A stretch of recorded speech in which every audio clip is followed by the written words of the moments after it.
Halo teman-teman semua, kembali lagi bersama saya teman Gamer. Jadi di video kali ini kita nggak bakal bikin konten game dan aku bakal buka suara karena di video-video sebelumnya aku nggak buka suara. Di video kali ini kita bakal membahas film seperti itu, betul film yang lain dengan rating tertinggi di IMDb yaitu 8,6. Wah, bagus banget ini 8,6. 5,5 aja menurutku udah bagus, apalagi 8,6. Berjudul The Green Mile. Sebenarnya uh, uh, film ini sudah dibahas oleh channel IQ7, cuman dia bahasnya agak-agak nggak lengkap gitu, ada scenes yang di skip justru sama dia. Jadi di sini gue bakal bahas secara lengkap dan tujuannya apa, maknanya apa, jadi lebih lengkap walaupun durasinya agak lama. Jadi gue saranin kalian pakai headset, kedekan suara kalian, dan selamat menonton. Check it out.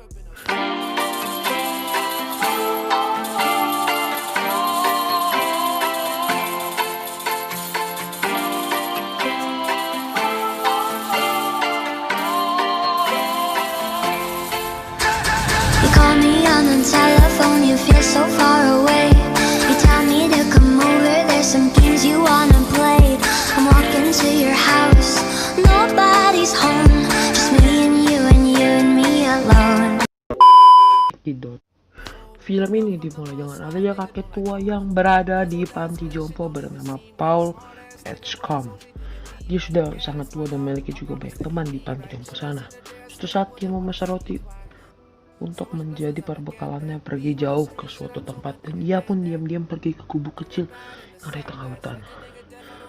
Lalu scenes beralih dengan adanya sekumpulan opung-opung duduk mencari tayangan film yang bagus. Dan ketika mereka menemukan tayangan film yang bagus, diputarkanlah film yang ada orang bernyanyi lagu I'm in Heaven. Dia pun akhirnya mengungkap dan menceritakan masa lalunya di tahun 1935 lampau ketika ia bekerja sebagai kepala pemimpin eksekusi mati di Green Mile. Kenapa namanya Green Mile? Karena lantai mile berwarna jeruk, 5 pudar berwarna hijau.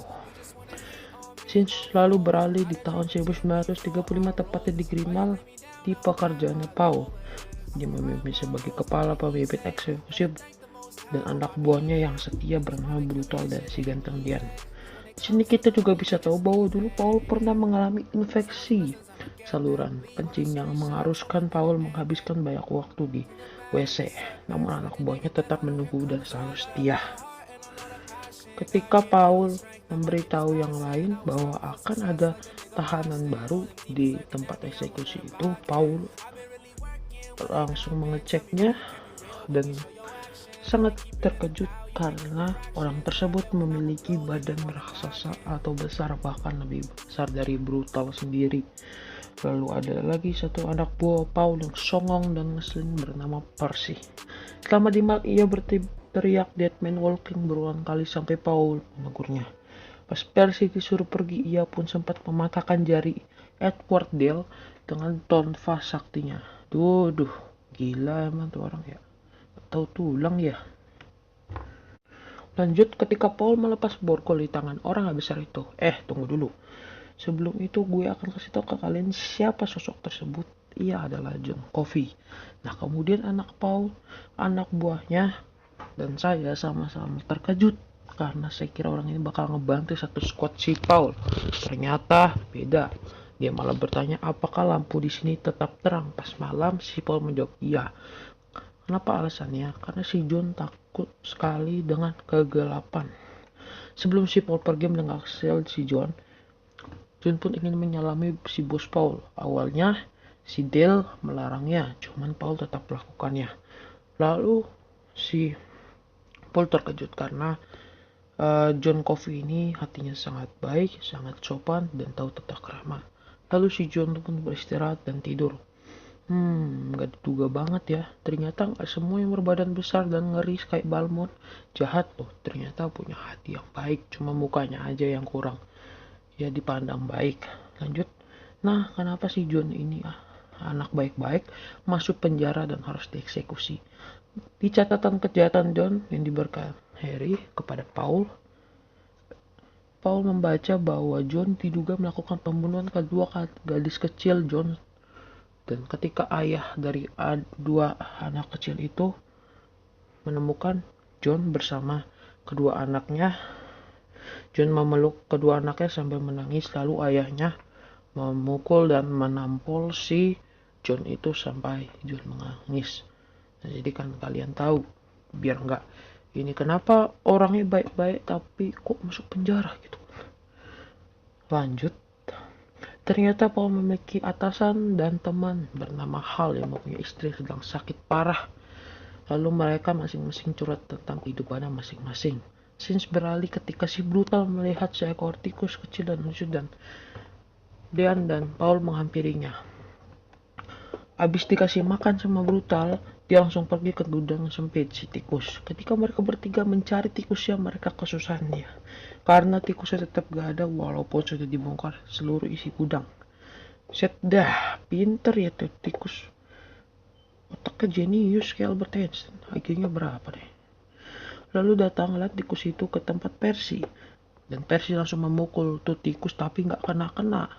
Dia teriak sampai membuat tahanan lainnya ketakutan. Dan ketika si tikus masuk ke gudang lagi, ia mencarinya sampai seluruh gudang ia bongkar. Lalu si Paul dan Brutal menegur agar tidak membuat kegaduhan lagi di tahanan itu sampai kaget. Lalu Percy disuruh balikin tuh barang-barang ke gudang sendirian, makanya jadi bocah jantengnya lu. Since beralih ke pelatihan pelaksanaan eksekusi, di situ ada Tutut tukang bersih.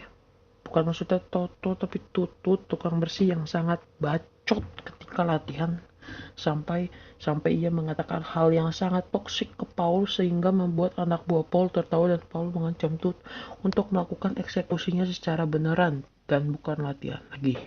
Lalu si Tut pun diam dan latihan dilaksanakan secara lancar. Setelah besok malamnya eksekusi pertama akan dilaksanakan kepada Erlen Bitterbug, sang tahanan pertama yang akan dieksekusi. Arlen berdoa dan meminta menjaga keluarganya dan ia berdoa supaya mati dengan tenang. Dan ia membayar apa yang sudah dia buat. Amin. Dan ia pun dieksekusi sampai mati, kekal selama-lamanya. Ketika ia mati, Percy menghina si mayat Arlen sampai si Paul dan Brutal memarahinya. Aduh, Percy. Orang udah meninggal aja masih dihina, apalagi masih hidup, aduh. Dan Sins pun berpindah ke Paul yang sangat terkejut karena Dale atau si Edward Delacroix ini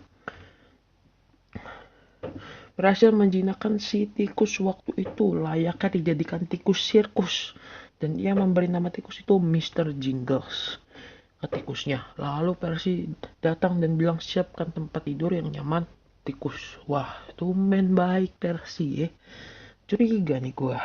Pada saat makan malam, Paul merasa sakit luar biasa. Lalu ia pergi keluar dan kencing dengan sangat sakit. Wah, gua aja gak pipis 2 jam itu udah sakit banget. Apalagi ia. Duh, sakit banget tuh. Paginya Paul mendapatkan tahanan baru yang sedikit gak waras karena diem aja gak ngomong pas ditanya-tanya. Sampai bajunya pun dipakein sama Dean, Percy, dan Harry. Pas sampai di penjara, tahanan itu langsung membabi buta dan hampir membunuh si ganteng Dean. Dan yang paling wow adalah, ya, ini dari Paul gak sengaja ketendang sama tahanan baru namanya Bill. Ya udah, kelar deh si Paul. Tapi untung si Brutal langsung mukul si Bill pakai tonfa sakti Percy. Dan Percy cuma bisa mengelongok, gak tahu mau ngapain. Kampet emang si Percy. Untung ada Brutal, kalau nggak si Dean udah mati kecekik sama si Bill. Nanti gue akan menceritakan karakter Bill ini nanti ada kaitannya sama kejahatan John. Lanjut di part 2. Untuk part 2 sendiri, linknya ada di deskripsi. Sampai jumpa.